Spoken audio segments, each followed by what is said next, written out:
Hi there, my name is Ewan Nicholson. Welcome to my YouTube channel. This is a YouTube channel where we explore themes of healing, inner work, and we look at society and self in relationship to that inner work and healing process. Sometimes we look at trauma, sometimes we look at social issues, and today we're going to be looking at Russell Brand and his recent conversion to Christianity, but in particular a moment where he's on stage with Tucker Carlson, praying to Jesus, rallying the forces of Christ against the demonic forces of the deep state, etc., with rousing music to the background.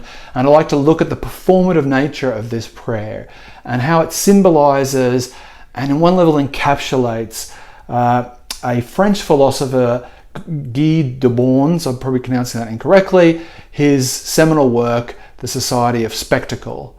And I like to look at this phenomena of Russell Brand's prayer with Tucker Carlson and how it expresses his understanding, but also extends it even a little bit further, because we're now looking at the commodification of faith and beliefs. So just to give you a very, very basic background on his theory and understanding is that we have moved from a society where the emphasis is on being, where our intrinsic value is just in who we are, in our being, to a society, particularly post-World War II, where there's this introduction of an enormous amount of commodities, where we've become a society where in order to have value, we have to acquire. And his understanding of this is it didn't just stop there, it then extends to, it's not enough just to have things, we have to appear. We have to take the things we have and show the world that we have them. And in our media landscape and advertising landscape and online landscape, the appearance of having becomes as critical, maybe even more important than the actual having itself. So our system doesn't need to tell us and brainwash us into having. We've internalized that. We just feel like it's necessary. These aren't things we want, these are things we need. And not only do we need to have them, we also need to sell to the world and show the world that we have them. And what I feel like Russell Brand demonstrates in his very performative, very theatrical prayer is it's no longer just goods we're flexing, although that still occurs. Someone shows off their Mercedes, someone shows off their clothes. It's also the things that we believe, be political or religious, so they get commodified. The things that we believe become commodities to sell ourselves, to sell who we are. That it's not enough just to be, we also have to sell and present what we think and what we feel and what we believe. And what you see on YouTube and Instagram and TikTok, there are people who've commodified what they believe. There are people who make millions of dollars just sharing what they think and their faith. And we see in Born Again Christianity that's already been going on for a long time, the commodification and monetization of faith. But I think it's taken a kind of whole new turn. And look, I like Russell Brand. I've liked him for a long time, and I'm not here to critique him. I find it a bit strange on one level, and it's a weird thing to witness for him to go from sort of vacuous celebrity to someone that's kind of a little bit on the left, critiquing capitalism and our modern consumer culture, to then kind of pivoting to sort of being apolitical, to going through this whole kind of COVID thing, and then now he seems to be gravitating towards the right in terms of, being sort of tacitly Donald Trump, which is aligns with his Christian faith. It's an interesting journey, and I don't, good for him. I don't really care. I don't really have I'm not here to critique him. There are people that can do that. And this channel isn't really about poo-pooing on people and saying, what's happened to Russell Brand now that he doesn't think the way I think. I mean, I think that's his prerogative. I think to me, I'm looking at this through the lens of how it represents an expression of this movement from being to having to appearing.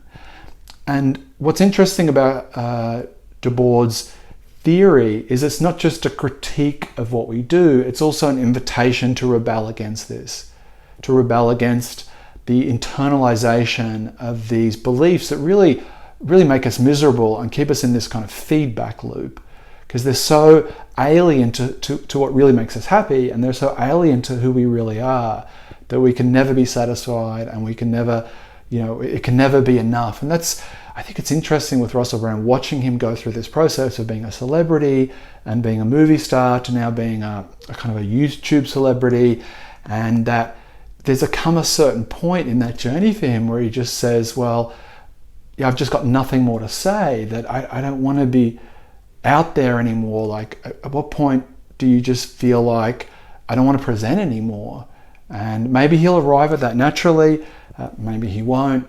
But I imagine it must be quite alluring and quite addictive to be on that stage and saying that prayer and getting all that feeling back that you're on a crusade and you're doing something, rather than you're part of this system and you're part of the presenting that is, kind of like, to me, which is quite problematic.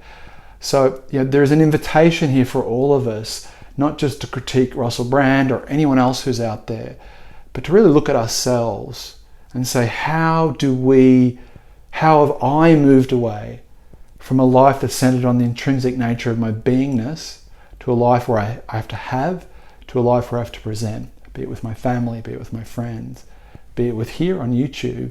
Like, what's that part of me that feels like in order to have value, in order to be someone, I have to say something. I have to present something. I have to appear in a certain way in order to feel like I have value. And I can see that in myself. I think we all have a little bit of Russell Brand. He's a magnified, amplified version of it. But rather than kind of looking at him and saying, well, look at him, I think it's more instructive and more helpful to look at ourselves. How do we rebel against that internalization of moving from being to having? How do we return back to our own intrinsic nature that doesn't require us to have and doesn't require us to appear? And I think it's a far more instructive, and obviously it's far more challenging to take the mirror and to point it back to ourselves. How am I doing my own little version of Russell Brand's prayer on the stage, where I'm being performative, where I'm kind of presenting myself in a way to get a feeling back? And when I do that, where does that come from? And how have I internalized this deep, profound messaging system within our system? Because it's a weird kind of thing, because it's both a combination of things we learned growing up. In order to perform to get our parents' love, in order to perform to fit in with our friends, in order to perform in order to feel welcomed at work or we belong somewhere.